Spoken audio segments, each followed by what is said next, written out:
Hi. Indian തിരഞ്ഞെടുപ്പ് കമ്മീഷൻ്റെ enumeration ഫോമുമായി ബന്ധപ്പെടുത്തിയിട്ട് കുറച്ച് കാര്യങ്ങൾ കൂടി പറയുന്നതിന് വേണ്ടിയിട്ടാണ് ഞാനിപ്പോൾ ഈ ഒരു വീഡിയോ ചെയ്യുന്നത്. ഇപ്പോൾ 2-3 ദിവസങ്ങളായിട്ട് ഒരു ആശങ്ക, പ്രവാസ ലോകത്തിനുള്ള ആശങ്ക കാണുന്നുണ്ട്. അതായത് ഫോം 6A പൂരിപ്പിക്കണോ അതോ വേണ്ടയോ എന്നുള്ള ഒരു സംശയം പ്രവാസികൾക്കിടയിൽ ഒരു ചർച്ചാ വിഷയമായിട്ടുണ്ട്. അതായത് തന്നെ എന്യൂമറേഷൻ ഫോം വിതരണം ചെയ്ത് ഇത്രയും ദിവസമായിട്ടും ഇപ്പോഴും അത് കറക്റ്റായിട്ട് എങ്ങനെയാണ് ഫില്ല് ചെയ്യുക എന്നുള്ളതിലും ചിലർക്ക് സംശയമുണ്ട്. അപ്പോൾ അതും കൂടി ചേർത്ത് ആണ് ഈ വീഡിയോ ചെയ്യുന്നത്. ആദ്യമായി എനിക്ക് പറയാനുള്ളത് പ്രവാസി വോട്ടർമാരെ കുറിച്ചാണ്. നിങ്ങൾ ഈ കാര്യത്തിൽ യാതൊരു ടെൻഷനും വേണ്ട. നിങ്ങളുടെ വീട്ടിലെ BLOമാർ നിങ്ങളുടെ എന്യൂമറേഷൻ ഫോം തന്നിട്ടുണ്ടെന്നുണ്ടെങ്കിൽ നിങ്ങൾ അത് ഫില്ല് ചെയ്ത് അതിൽ പറഞ്ഞ പ്രകാരം 2002 വോട്ടേഴ്സ് ലിസ്റ്റിലുള്ളവർ എങ്ങനെയാണ് ചെയ്യേണ്ടത്, 2002 ഇല്ലാത്തവർ എങ്ങനെയാണ് ചെയ്യേണ്ടത്, സാധാരണ നാട്ടിലുള്ളവർ ചെയ്യുന്ന പോലെ തന്നെ നിങ്ങളുടെ ആ ഫോം എന്യൂമറേഷൻ ഫോം ഫില്ല് ചെയ്തുകൊണ്ട് നിങ്ങൾക്ക് എന്ത് ചെയ്യാം, BLOമാർക്ക് തിരിച്ചേൽപ്പിക്കാവുന്നതാണ്. രണ്ടാമതായി നിങ്ങൾക്ക് വരുന്ന സംശയം എന്നുള്ളത് ഫോം 6A നിങ്ങൾ പൂരിപ്പിക്കണോ വേണ്ടയോ എന്നുള്ളതാണ്. ശരിക്ക് നമ്മൾ എന്തിനൊക്കെയാണ് ഈ ഫോംസ്, ഇതിൽ ഒരുപാട് ഫോംസ് ഉണ്ട്. ഫോം 6, ഫോം 6A, ഫോം 7, അതുപോലെ തന്നെ ഫോം 8. ഇതെല്ലാം നിങ്ങൾ എന്തിനാണ് ഇലക്ഷൻ കമ്മീഷൻ എന്തിനാണ് അത് പൂരിപ്പിച്ച് വാങ്ങുന്നതെന്ന് ആദ്യം നിങ്ങൾ എന്ത് ചെയ്യണം, മനസ്സിലാക്കണം. ഇവിടെ ഫോം 6 എന്ന് പറയുന്നത് ഒരു പുതിയൊരു വോട്ടറെ 18 വയസ്സായ 1 ഏതാണ് നമ്മളെ വോട്ടർ പട്ടികയിൽ പേര് ചേർക്കുന്ന ആ വർഷത്തെ ജനുവരി 1 18 വയസ്സായിട്ടുള്ള പൗരന്മാർക്ക് വോട്ട് ചേർക്കുന്നതിനുള്ള ഫോമാണ് ഫോം 6 എന്ന് പറയുന്നത്. അതിൽ ഫോം 6A എന്ന് പറയുന്നത് പ്രവാസികളായിട്ടുള്ള വോട്ടർമാരെ വോട്ടർ പട്ടികയിലേക്ക് ചേർക്കുന്നതിന് വേണ്ടിയാണ് ഫോം 6A പൂരിപ്പിച്ച് കൊടുക്കുന്നത്. അതുപോലെ തന്നെ ഫോം 7 നമ്മൾ ഉപയോഗിക്കുന്നത് അതിലെന്തെങ്കിലും ഡ്യൂപ്ലിക്കേഷൻ, അതുപോലെ തന്നെ മരിച്ചു പോയവർ വോട്ടർ പട്ടികയിൽ നിന്ന് പേര് ഒഴിവാക്കുന്നതിന് വേണ്ടിയിട്ട്. അതുപോലെ തന്നെ ഫോം 8 ഉപയോഗിക്കുന്നത് എന്തെങ്കിലും നിങ്ങളുടെ വോട്ടർ പട്ടികയിൽ ആ ലിസ്റ്റിൽ എന്തെങ്കിലും മിസ്റ്റേക്കുകൾ, പേരിലോ അല്ലെങ്കിൽ പിന്നെ നിങ്ങളുടെ വീട്ടുപേരിലോ എന്തെങ്കിലുമൊക്കെ മിസ്റ്റേക്ക് ഒക്കെ ഉണ്ടെന്നുണ്ടെങ്കിൽ കറക്ഷൻ ചെയ്യുന്നതിന് വേണ്ടിയിട്ടാണ്. അതുപോലെ തന്നെ ഫോൺ നമ്പർ ആഡ് ചെയ്യുന്നതിന് വേണ്ടിയിട്ടൊക്കെയാണ് നമ്മൾ ഫോം 8 ഉപയോഗിക്കുന്നത്. അപ്പോൾ ഇവിടെ ഫോം 6A പ്രവാസികളെ വോട്ട് ചേർക്കുന്നതിന് വേണ്ടിയെന്ന് ഞാൻ പറഞ്ഞു. എന്താണെന്ന് വെച്ചാൽ നമ്മൾ ഫസ്റ്റായിട്ട് നമ്മളിപ്പോൾ 2 രീതിയിലുള്ള പ്രവാസി വോട്ടർമാരായിരിക്കും ഉണ്ടാവുക. അതായത് നമ്മൾ ആദ്യമേ വോട്ട് ചേർക്കുന്ന സമയത്ത് തന്നെ പ്രവാസി വോട്ടറാണെന്നുള്ള രീതിയിൽ ഫോം 6A പൂരിപ്പിച്ച് വോട്ടർ പട്ടികയിൽ പേര് ചേർത്തിട്ടുണ്ടാവും. പിന്നെ രണ്ടാമത് കാറ്റഗറി എന്ന് പറയുന്നത് നമ്മൾ സാധാരണ വോട്ടർ ലിസ്റ്റ് ഫോം 6 വെച്ചിട്ട് നമ്മൾ വോട്ടർ പട്ടികയിൽ വോട്ട് ചേർത്തു. അതിനുശേഷം നമ്മൾ കുറച്ച് കഴിഞ്ഞ് വിദേശത്തേക്ക് പോയി നമ്മൾ പ്രവാസിയായി മാറി. അവർക്കാണ് ഇപ്പോൾ ഈ ഒരു കൺഫ്യൂഷൻ ആയിട്ട് വന്നിട്ടുണ്ടാവുക. അവരെന്ത് ചെയ്യണം, ഫോം 6A പൂരിപ്പിച്ച് കൊടുക്കണം എന്നുള്ളതൊക്കെയാണ് ഇപ്പോൾ പൊതുവെയുള്ള സംശയം. ഇവിടെ നാം ശ്രദ്ധിക്കാൻ മറ്റൊരു കാര്യം എന്ന് വെച്ചാൽ, ഇത് ഒരുപാട് കാലം മുന്നേ തന്നെ ഇലക്ഷൻ കമ്മീഷൻ സർക്കുലർ ഇറക്കിയിട്ടുണ്ട്. പ്രവാസികളായിട്ടുള്ള വോട്ടർമാർ പ്രവാസി വോട്ടിംഗ് ആ കാറ്റഗറിയിലേക്ക് മാറണം എന്ന് പറഞ്ഞിട്ട് മുമ്പേ സർക്കുലർ ഇറങ്ങിയിട്ടുള്ളതാണ്. അപ്പോൾ ഇപ്പോൾ നമ്മൾ ഈ ഒരു SIR വന്ന സമയത്താണ് നമ്മളത് കൂടുതലായിട്ട് ഗൗരവത്തിൽ എടുത്ത് അത് ചെക്ക് ചെയ്യുന്നത്. അപ്പോൾ ആ ഒരു കൺഫ്യൂഷനിങ് ആണ് ഇവിടെ ഇപ്പോൾ വന്നിട്ടുള്ളത്. അത് തീർച്ചയായിട്ടും പ്രവാസികളായിട്ടുള്ള വോട്ടർമാർ പ്രവാസി ഓവർസീസ് വോട്ടേഴ്സ് എന്നൊരു കാറ്റഗറിയിലേക്ക് ശരിക്കും മാറേണ്ടതാണ്. അതിപ്പോൾ SIR നടക്കുന്ന ഈ സമയത്ത് ഇപ്പോൾ അതൊക്കെ ക്ലോസ് ചെയ്തിട്ടുണ്ടെന്നാണ് എൻ്റെ അറിവ്. അപ്പോൾ ഇത് കഴിഞ്ഞ ശേഷം നിങ്ങൾക്ക് എന്ത് ചെയ്യാം, നിങ്ങൾ ഇപ്പോഴത്തുള്ള വോട്ടർ പട്ടിക അത് ക്യാൻസലേഷൻ കൊടുത്തിട്ട് എന്ത് ചെയ്യാം, പ്രവാസി വോട്ടർ എന്നുള്ള ആ ഒരു കാറ്റഗറിയിലേക്ക് നിങ്ങൾക്ക് മാറാവുന്നതാണ്. ശരിക്കും പ്രവാസികളായിട്ടുള്ള വോട്ടർമാർ സാധാരണഗതിയിലുള്ള വോട്ടിംഗ് ലിസ്റ്റിൽ ഉണ്ടാവുക എന്നുള്ളത് അത് ഇല്ലീഗലാണ്. നിങ്ങൾ പ്രവാസികളായി മാറി, അതായത് വിദേശത്ത് സ്ഥിരതാമസമായിട്ടുള്ള ജോലിക്കോ അല്ലെങ്കിൽ വിദ്യാഭ്യാസത്തിനോ ഒക്കെ ആയി നിങ്ങൾ ഇന്ത്യക്ക് പുറത്തുള്ള ആളുകൾ തീർച്ചയായിട്ടും പ്രവാസി ഓവർസീസ് വോട്ടേഴ്സ് എന്നുള്ള ആ ഒരു കാറ്റഗറിയിലേക്ക് മാറൽ നിർബന്ധമാണ്. അപ്പോൾ ഈ ഒരു അടിസ്ഥാനത്തിൽ ഇപ്പോൾ നിങ്ങളുടെ വീടുകളിൽ ഇപ്പോൾ എന്യൂമറേഷൻ ഫോമിൽ നിങ്ങളുടെ പേരോ കാര്യങ്ങളൊക്കെ ഉണ്ടെന്നുണ്ടെങ്കിൽ നിങ്ങൾ അങ്ങനെ തന്നെ ചെയ്യുക. ഇതിന് ശേഷം നിങ്ങൾ എന്ത് ചെയ്യുക, അത് ക്യാൻസലേഷൻ കൊടുത്തിട്ട് പ്രവാസി വോട്ടർ എന്നുള്ള രീതിയിലേക്ക് മാറുക. ഫോം മാത്രമല്ല, പ്രവാസികളായിട്ടുള്ള നിങ്ങൾ പ്രവാസി വോട്ടേഴ്സ് എന്ന കാറ്റഗറി മാറാനുള്ള വേറൊരു പ്രശ്നം എന്ന് വെച്ചാൽ, ഇലക്ഷൻ സമയത്ത് നിങ്ങളുടെ വോട്ട് ചെയ്യുന്നത് തടയാൻ നിങ്ങളുടെ എതിർ പാർട്ടിക്കാർക്ക് സാധിക്കും. കംപ്ലൈൻറ്റ് കൊടുത്താൽ അത് തടയാൻ ഉള്ള അധികാരം ബന്ധപ്പെട്ട അധികാരികൾക്കുണ്ട്. അപ്പോൾ ഇതൊക്കെ കണക്കിലെടുത്തുകൊണ്ടാണ് പ്രവാസികളായിട്ടുള്ള വോട്ടർമാർ ശരിക്കും ഫോം 6A പൂരിപ്പിച്ചുകൊണ്ട് സാധാരണ ഈ വോട്ടർ എന്നുള്ള കാറ്റഗറിയിൽ നിന്നും പ്രവാസി വോട്ടർ എന്നുള്ള ഒരു ഇതിലേക്ക് മാറുമെന്നൊക്കെ പറയുന്നത്. അപ്പോൾ ഇങ്ങനെയൊക്കെ കാര്യങ്ങളുള്ളത് കൊണ്ടാണ് സോഷ്യൽ മീഡിയയിലൊക്കെ ഇത്തരത്തിലുള്ള വാർത്തകൾ പ്രവാസികൾ ഫോം 6A പൂരിപ്പിക്കണം എന്നൊക്കെ പറയുന്നത്. അപ്പോൾ ഇപ്പോൾ ഒരു SIRൻ്റെ ഒരു പ്രോസസ്സ് നടക്കുന്നത് കൊണ്ട് തന്നെ ഇപ്പോൾ പുതിയ വോട്ട് ചേർക്കുന്നത് ഫോം 6A ഉപയോഗിച്ച് പുതിയ വോട്ടർ ചേർക്കുന്നു, ഫോം 6A ഉപയോഗിച്ച് പ്രവാസി വോട്ടർമാർ ചേർക്കുന്നതൊക്കെ തൽക്കാലം ഇല്ല എന്നാണ് എനിക്ക് അറിവായിട്ടുള്ളത്.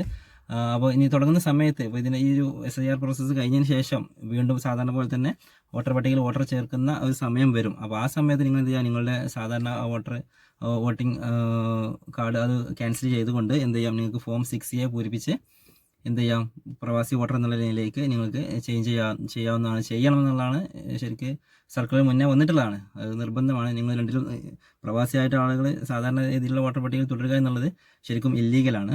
അതുകൊണ്ടൊക്കെ തന്നെ ഇപ്പോൾ നിങ്ങളുടെ വീട്ടിൽ ഇപ്പോൾ ഉള്ള എനുമറേഷൻ ഫോം ഫില്ല് ചെയ്തുകൊണ്ട് എന്ത് ചെയ്യാം, നിങ്ങളുടെ വീട്ടിലെ ബന്ധപ്പെട്ട ആളുകൾ, അടുത്ത ബന്ധുക്കൾ ആരെങ്കിലും അത് പൂരിപ്പിച്ച് അവരുടെ രേഖകളും വിവരങ്ങളൊക്കെ എഴുതി 2002 ഇല്ലാത്തവരാണെങ്കിൽ ഈ വലത്തെ സൈഡിൽ അവരുടെ ബന്ധപ്പെട്ട ആളുകളുടെ വിവരങ്ങളൊക്കെ എഴുതി എന്ത് ചെയ്യാം, നിങ്ങൾ BLOക്ക് സമർപ്പിക്കുക. പിന്നീട് ഡിസംബർ 9 കരട് വോട്ടർ പട്ടിക പ്രസിദ്ധീകരിക്കുന്ന സമയത്ത് നിങ്ങളുടെ പേര് അതിലൊക്കെ ഉണ്ടെന്ന് ചെക്ക് ചെയ്യുക. എന്തെങ്കിലും പരാതികളോ കാര്യങ്ങളൊക്കെ ഉണ്ടെങ്കിൽ അത് നിശ്ചിത സമയത്തിനുള്ളിൽ തന്നെ ശ്രദ്ധയിൽപ്പെടുത്തി അതെല്ലാം പരിഹരിച്ച് പിന്നെ ഫെബ്രുവരി 2026 ഫെബ്രുവരി 7 അന്തിമ വോട്ടർ പട്ടിക പ്രസിദ്ധീകരിക്കുക. അപ്പോൾ അതിലൊക്കെ പേരുണ്ടോ എന്നൊക്കെ എന്ത് ചെയ്യാം, നമ്മൾ അവിടെ നിന്ന് ചെക്ക് ചെയ്യേണ്ടത് നമ്മുടെ കടമയാണ്. ഇനി പറയാനുള്ളത്, എന്യൂമറേഷൻ ഫോം കിട്ടി ഇപ്പോഴും ഫില്ല് ചെയ്യാൻ അല്ലെങ്കിൽ എന്തൊക്കെ രേഖകളാണ് കൊടുക്കേണ്ടത്, എങ്ങനെയൊക്കെയാണ് എഴുതേണ്ടതെന്ന് ഇപ്പോഴും സംശയമുള്ള ആളുകളുണ്ട്. അവർക്ക് വേണ്ടിയിട്ട് അതിൻ്റെ കാര്യങ്ങൾ കൂടി ഞാൻ ഇതിൻ്റെ കൂടെ പറയാം. 2025 വോട്ടർ പട്ടികയിലുള്ള എല്ലാവർക്കും BLOമാർ അവരുടെ വീടുകളിൽ ഇത്തരത്തിലുള്ള എന്യൂമറേഷൻ ഫോം വിതരണം ചെയ്തിട്ടുണ്ടാകും.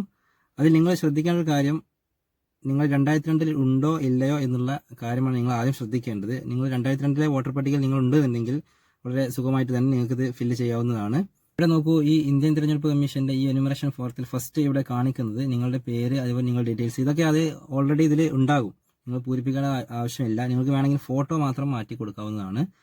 ഇതിൽ നിങ്ങൾ പഴയ ഫോട്ടോ ക്ലിയർ ഇല്ല അല്ലെങ്കിൽ എന്തെങ്കിലും മിസ്റ്റേക്ക് ഉണ്ടെന്നുണ്ടെങ്കിൽ നിങ്ങൾക്ക് പുതിയൊരു ഫോട്ടോ അതിൻ്റെ കൂടെ അവിടെ വെക്കാവുന്നതാണ്. പിന്നെ താഴേക്ക് വരുമ്പോൾ നിങ്ങളുടെ ജനനത്തീയതി, ഇതൊക്കെ നിങ്ങൾക്ക് അറിയാവുന്ന കാര്യങ്ങൾ തന്നെയാണ്. ജനനത്തീയതി, ആധാർ നമ്പർ, അതുപോലെ തന്നെ മൊബൈൽ നമ്പർ നിങ്ങൾ ഇതിനോട് വെച്ചാൽ നിങ്ങൾക്ക് ലിങ്ക് ചെയ്തിട്ടില്ല എന്നുണ്ടെങ്കിൽ നിങ്ങൾക്ക് ലിങ്ക് ചെയ്യാനുള്ള സൗകര്യം കൂടി ഇന്ത്യൻ തിരഞ്ഞെടുപ്പ് കമ്മീഷന്റെ ആ ഒരു വെബ്സൈറ്റിൽ കയറാൻ നിങ്ങൾക്ക് കാണാവുന്നതാണ്.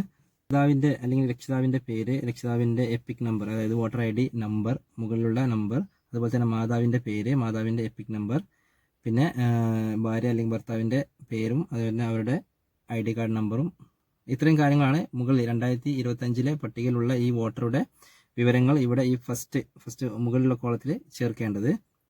ഇനി ഇവിടെ താഴെ വരുമ്പോൾ നോക്കാം, അവസാന SIR വോട്ടർ പട്ടികയിൽ ഉൾപ്പെട്ട വോട്ടർ വിശദാംശങ്ങളാണ് ഈ ഒരു കോളത്തിൽ താഴെ ഇടത്തെ സൈഡിലുള്ള ഈ കോളത്തിൽ നമ്മൾ ഫില്ല് ചെയ്യേണ്ടത്. അതായത് 2002 വോട്ടർ പട്ടികയിൽ ഉള്ള ആളുടെ വിവരങ്ങളാണ് ഇവിടെ ചേർക്കേണ്ടത്. അതായത് വോട്ടർ, ഇപ്പോൾ ഈ മുകളിൽ പൂരിപ്പിച്ച വോട്ടർ 2002 ലിസ്റ്റിൽ ഉണ്ട് എന്നുണ്ടെങ്കിൽ നിങ്ങൾക്കുള്ളതാണ് ഈ ഒരു ഭാഗം. അതായത് വോട്ടറുടെ പേര്, അതുപോലെ തന്നെ എപ്പിക് നമ്പർ, ഇതൊക്കെ നിങ്ങൾ 2002 വോട്ടർ പട്ടിക ഡൗൺലോഡ് ചെയ്ത് അത് നോക്കിയിട്ട് അതിലുള്ള അതേപോലെ തന്നെ എഴുതേണ്ടതാണ്.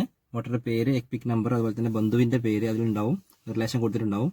അതുപോലെ എന്താണ് റിലേഷൻ, ഭാര്യ അല്ലെങ്കിൽ ഭർത്താവ്, മകൻ, അങ്ങനെ കൊടുത്തിട്ടുണ്ടാവും. അപ്പോൾ അത് നോക്കി എഴുതുക. അതുപോലെ തന്നെ ജില്ല, സംസ്ഥാനത്തിൻ്റെ പേര്, നിയമസഭാ മണ്ഡലത്തിൻ്റെ പേര്, അന്ന് നിങ്ങൾ ഏത് മണ്ഡലത്തിലായിരുന്നോ ആ പേരാണ് ഇവിടെ കൊടുക്കേണ്ടത്. ഇപ്പോഴുള്ള, അപ്പം ചിലപ്പോൾ മാറിയിട്ടുണ്ടാകാം.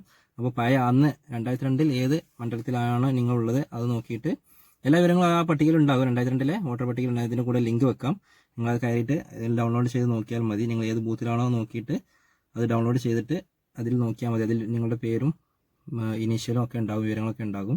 അതുപോലെ താഴെ വരുമ്പോൾ നിയമസഭാ മണ്ഡലത്തിൻ്റെ അന്നത്തെ നമ്പർ, അതുപോലെ തന്നെ ഭാഗ നമ്പർ, ക്രമ നമ്പർ, ഇതെല്ലാം ക്രമത്തിൽ തന്നെ അതിലുണ്ടാവും. നിങ്ങളുടെ പേരിൻ്റെ ഫസ്റ്റ് കാണിക്കുന്നുണ്ടാവും. അപ്പോൾ അത് നോക്കിയിട്ട് എഴുതിയാൽ മതി. നിങ്ങൾ 2002 വോട്ടർ പട്ടികയിൽ ഇല്ലാത്ത ഒരാളാണെന്നുണ്ടെങ്കിൽ, 2002 വോട്ടർ പട്ടികയിൽ ഇല്ലാത്ത ഒരാളാണെന്നുണ്ടെങ്കിൽ നിങ്ങളുടെ ബന്ധു, അതായത് നിങ്ങളുടെ അച്ഛൻ, അമ്മ, അല്ലെങ്കിൽ വല്യച്ഛൻ, വല്യമ്മ, അല്ലെങ്കിൽ അച്ഛൻ്റെ അനിയൻ, അതുപോലെ രക്തബന്ധത്തിലുള്ള ഏറ്റവും തൊട്ടടുത്ത ബന്ധുവിൻ്റെ അവരാരെങ്കിലും അതിലുണ്ടെന്നുണ്ടെങ്കിൽ അവരുടെ വിവരങ്ങൾ ഇവിടെ എഴുതിയാൽ മതിയാകും. പറഞ്ഞ പോലെ തന്നെ പേര്, അതുപോലെ തന്നെ അവരുടെ എപ്പിക് നമ്പർ, അതിലുള്ള അവരുടെ ബന്ധുവിൻ്റെ പേര്, അതെന്താണോ ബന്ധം, ജില്ല, സംസ്ഥാനത്തിൻ്റെ പേര്, നിയമസഭാ മണ്ഡലത്തിൻ്റെ പേര്, എല്ലാം എന്താണ് അവരുടെ ആ ഒരു 2002 വോട്ടർ പട്ടികയിലുള്ള അതേ വിവരങ്ങൾ എന്ത് ചെയ്യാം, നിങ്ങളുടെ ബന്ധുവിൻ്റെ ആ വിവരങ്ങൾ ഇവിടെ എഴുതി ചേർക്കുക.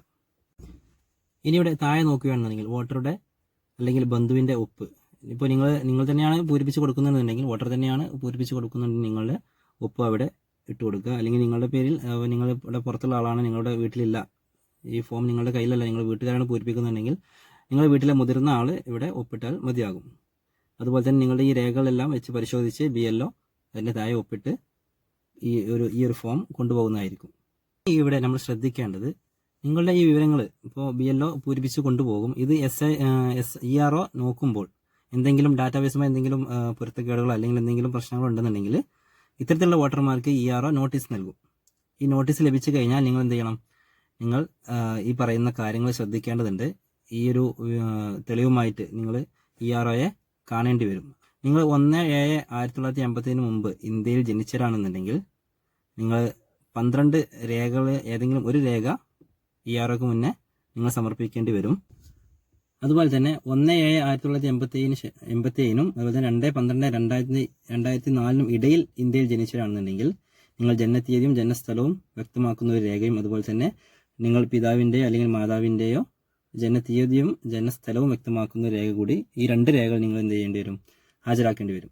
ഇനി 2004 2/12 അതായത് 2/12/2004 ശേഷം ഇന്ത്യയിൽ ജനിച്ചവരാണെന്നുണ്ടെങ്കിൽ നിങ്ങൾ ജനനത്തീയതിയും അതുപോലെ തന്നെ ജനനസ്ഥലവും, നിങ്ങളുടെ ജനനത്തീയതിയും ജനനസ്ഥലവും വ്യക്തമാക്കുന്ന രേഖയും അതുപോലെ തന്നെ നിങ്ങളുടെ പിതാവിൻ്റെയും നിങ്ങളുടെ മാതാവിൻ്റെയും ജനനത്തീയതിയും ജനനസ്ഥലവും വ്യക്തമാക്കുന്ന രേഖ കൂടി, ഈ 3 രേഖ കൂടി നിങ്ങൾ എന്ത് ചെയ്യേണ്ടി വരും? നിങ്ങൾ കമ്മീഷന് മുന്നിൽ ഹാജരാക്കേണ്ടി വരും.